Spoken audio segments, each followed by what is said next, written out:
আবু জাহেল বাড়ি থেকে চিন্তা করতেছে, বাড়ি থেকে ডাক দিয়া বলতেছে, হাই হাই, এটা এমন কি হয়ে গেল? এতদিন যারা গোপনে আবাদত করতো, আজকে হঠাৎ করে তারা এত সাহস কোথায় পেল? তারা কিভাবে বাইতুল্লাহ শরীফে আইসা লাব্বাইক আল্লাহুম্মা লাব্বাইক বলতেছে? এত জোরে জোরে ইবাদত করার, আল্লাহর নাম নেওয়ার সাহসটা পাইল কই? এমন সময় আবু জাহেল জানালা দিয়া, দরজার জানালা দিয়া জানালাটা কইলা তাকায়া দেখে সর্বপ্রথম যার উপরে নজর পড়ছে তিনি আর কেউ না, হযরতে ওমর। সুবহানাল্লাহ। উমর রাদিয়াল্লাহু তাআলা আনহুকে যখন দেখলো, তিনি সবার আগে, তিনি এই রাহাবারি করতেছেন, তিনি সকলকে তোয়াফ করাইতেছেন। আবু জাহেল সামনের দিকে তাকাইলে উমর কয়, আবু জাহেল আগের দিনটা বইল্লা লাও, এখন আর আগের দিন না, এখন আমি উমর ইসলাম গ্রহণ করেছি, এখন তোমরা ইসলামকে ভ্রমণ করে রাখবা, তা হতে পারে না।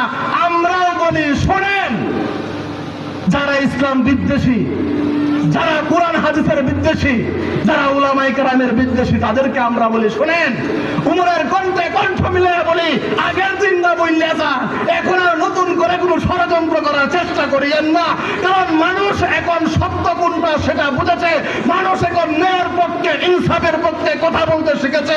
আপনারা ইসলামকে দমন করার চেষ্টা করবেন, আপনাদের কালো হাত সমস্ত মুসলমান একত্রিত হয়ে ভেঙে দিবে। কথা বলেন ঠিক?